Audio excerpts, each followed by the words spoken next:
My number 8 best chess game of the 1970s is Sammy Reshevsky vs. Raphael Vaganian from 1976. This is probably the greatest French defense victory ever played, as Reshevsky gets a little bit careless with his king, and Vaganian exploits this brilliantly with a series of sacrifices. This is the greatest French victory since Napoleon. At the time that this game was played, the opening theory used in the game was actually cutting edge, but today we know of a lot of improvements for both sides. Here we're going to see the Tarrasch variation, and Reshevsky is actually going to play the most ambitious option, the move 5f4 here. Now, I really enjoy this position, and I've played it with both colors, white and black.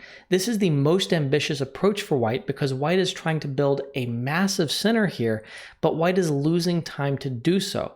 There are going to need to be some compromises as black steps up the pressure on the center here. Now, of course, Vaganian's going to step out and attack the center right away here with the move pawn to c5. Reshevsky supports the center with the move pawn to c3. If you're playing white in the French defense, you should basically always be reflexively meeting c5 with c3. If you're not doing that, you're kind of doing it wrong, or maybe you're a grandmaster and you get to make up your own rules in that case. Now knight c6 attacks d4 and knight d to f3. This is an innovative idea to try to hold on to the d4 pawn and the whole center with both knights. One knight coming to f3, the other knight coming to e2. When you've never seen this idea before, it is very surprising. Now, the only downside of this configuration is that it is slow to achieve. Also, it is going to block in this bishop, which cannot come to d3. If black does not play aggressively here and allows the bishop to come to d3 and this knight to come to e2, white is probably positionally winning thanks to his strong control and space in the middle of the board. But that's not going to happen. It is black's move on the next turn, and black is going to immediately attack the center and get some compromises. Here, after knight d to f3, we see the move queen to a5. At the time, this move was thought to be best, but we now understand queen to b6 to be better. Queen b6 is actually usually the best place to put the queen in the French defense because you're putting pressure on d4 and you are putting pressure here on b2, which ties down this bishop at least. After the move queen to a5, what black is trying to do is capture here on d4 in a strong way since the pawn on c3 is pinned. The strongest move in this position is now understood to be bishop e3, which Stockfish is simply screaming for. And after bishop to e3, black tried b5, pawn takes c5, and b4 to get counterplay, but eventually white found the move knight to d4. Attacking the loose knight on c6 is a very strong move in this position, ignoring all of the pressure here on c3, and white gets a clear advantage out of this move. Instead, in the game, after queen to a5, Reshevsky tries the move king to f2. This move is not as ridiculous as it might seem. In this variation, the king will often march to f2 and then maybe on to g2 after a move like g3 or g4, sometimes to g3, which is actually what's going to happen in this game. And by doing this, the king is stepping out of the way of the pin here. Often this will be played in response actually to a check from a bishop on b4. Now, after king f2, black is just going to develop and put more pressure on the center. Bishop e7 first, bishop to d3, queen to b6, attacking the pawn here on d4, knight to e2 defends that pawn, and now pawn to f6, putting more pressure on the center. Now, in this position, white actually plays the move pawn takes f6. I never want to play this move when I am playing the white pieces. I'm going through a lot to try to build a center here that has a strong pawn on e5. I don't want to give that up. Instead, the move queen to b3 here seems to be best. Instead, after e takes f6, we actually see another move that I consider questionable. I would want to capture back with the pawn here, and then this rook can come to g8, and maybe I get to play the pawn forward to e5, and this king certainly does not feel safe. The position is very complicated and unclear. There are many things that can happen, but I certainly feel like I have my chances with the black pieces. I also kind of like the move knight takes f6 because the knight can come to e4 or g4. Instead, though, the move bishop takes f6 is played. This is also playable, but I consider it a little bit worse than the alternatives. After bishop takes f6, the strongest move in this position is the move rook to f1, trying to sort of castle by hand, moving the king and the rook into a castle position one move at a time instead of getting to use the special castling move. Now, you have to anticipate the possibility of a break with pawn to e5, and this move looks very, very dangerous in this position, but actually knight c3 is a strong reply. The problem is that the knight is attacking the loose pawn on d5, the d5 pawn has been loosened by the advance e6 to e5, and if you capture on d4, we can ignore all of the stuff here and just proceed with knight takes d5, attacking the queen here so that there's no discovered check, and white is actually getting a clear advantage out of this position. It's very surprising, but it all works out for white. Instead, in the game, king g3 is played. This king is trying to march to glory. It's trying to be an early short to mon kind of victor. Instead, the king is really marching to its own demise.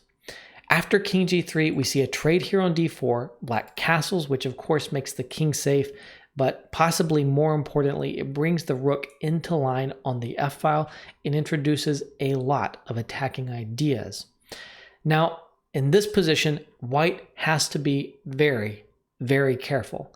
The only moves that do not give a worse position are rook to f1, a move that I have often played in similar positions, thanks largely to having seen this game and being terrified of dangers on the f-file, or the move pawn to h3. Rook f1 or h3 will preserve a viable position for white. Instead, the move rook to e1 is played. This move proves to be a significant mistake. Now, basically the problem with this move and the problem that Reshevsky has, I think kind of throughout this game, is that Reshevsky is being too ambitious. He's trying to put the rook on the half-open file and pressure the backward e-pawn, but he really needs to worry about his king safety. I like the ambition that Reshevsky displays in this game with moves like pawn to f4, king f2, king g3, and now rook to e1, but he is going to be punished for this aggression and ambition. This is a perfect moment to pause your video and try to figure out the next move and really the next 4 moves from Vaganian that destroy the white position. I don't think it's really possible or a fair ask to suggest that you should find everything and calculate everything, but try simply to use your imagination and try to find the next 4 hammer blows in a row that will destroy white. So the first hammer blow here is pawn to e5. Now this is a very common idea in positions like this. You're opening up all kinds of lines for attack here. A lot of times what you'll actually see is after pawn to e5, some kind of piece sacrifice to open things up.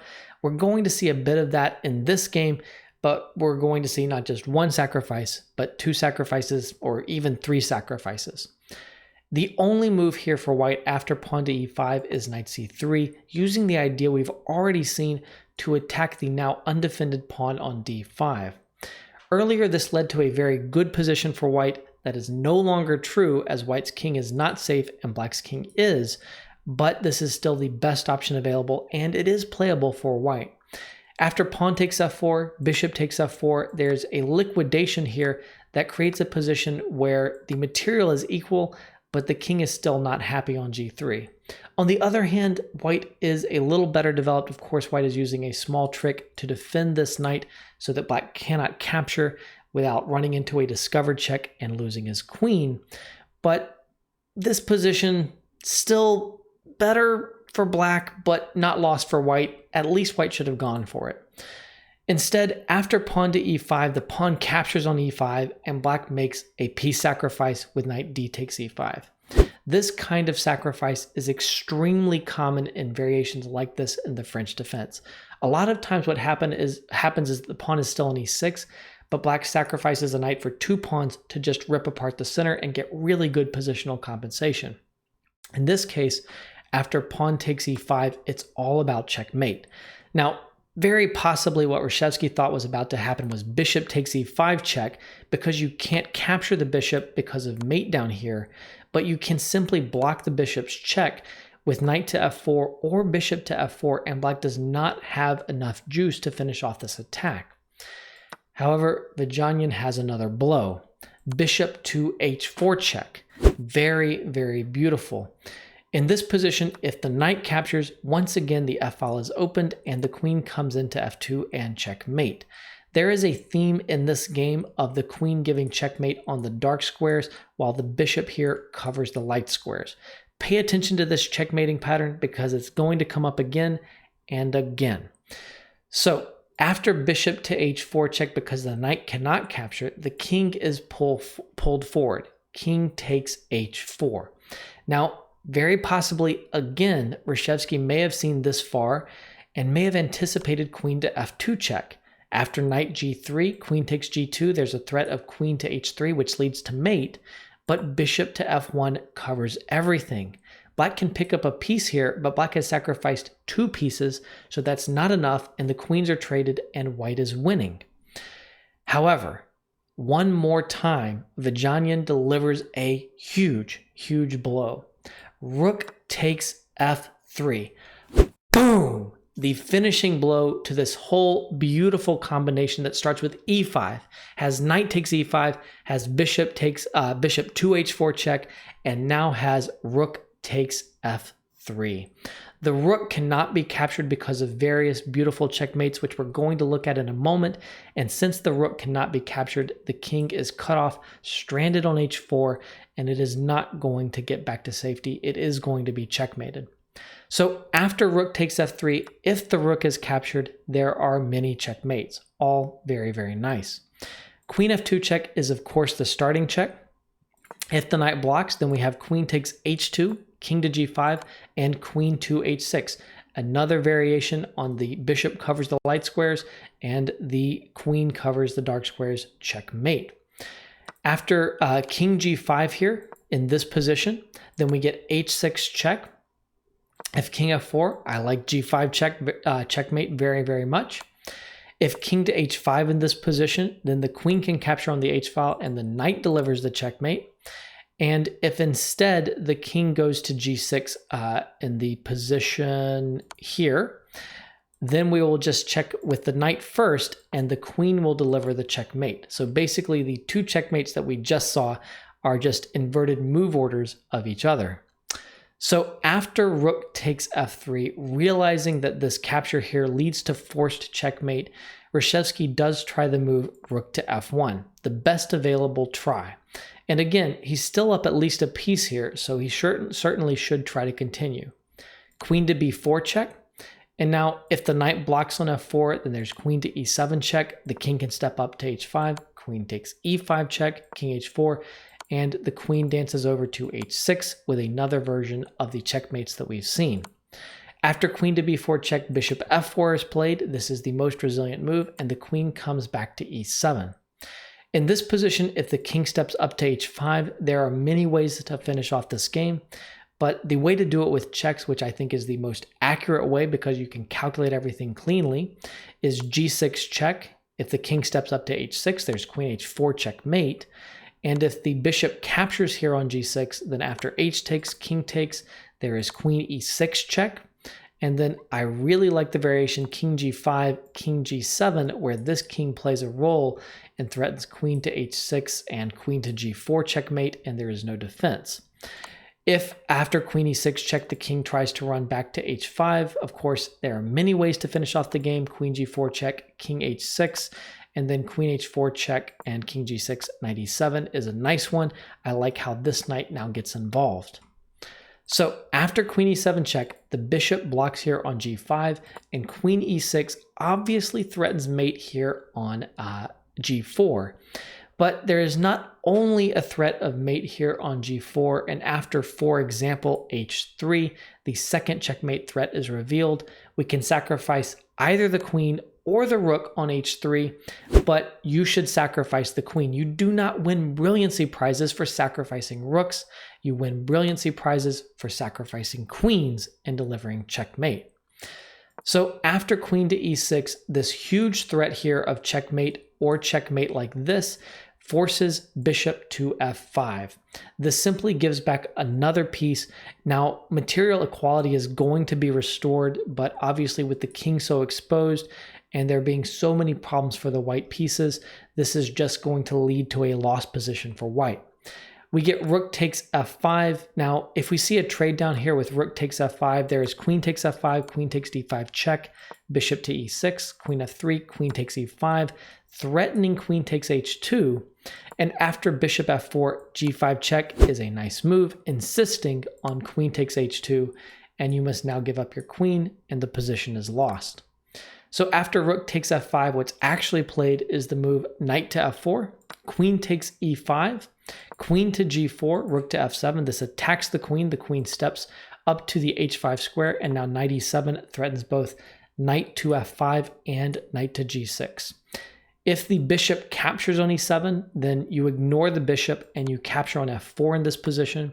And after queen takes f4 check, the only way to get out of the checkmate in this position is pawn to g4, but that allows queen takes h2, pawn to h6, and then after king up to g6, queen c2 is very, very nice, and you have to finally give up the queen, and it's going to be checkmate very, very soon.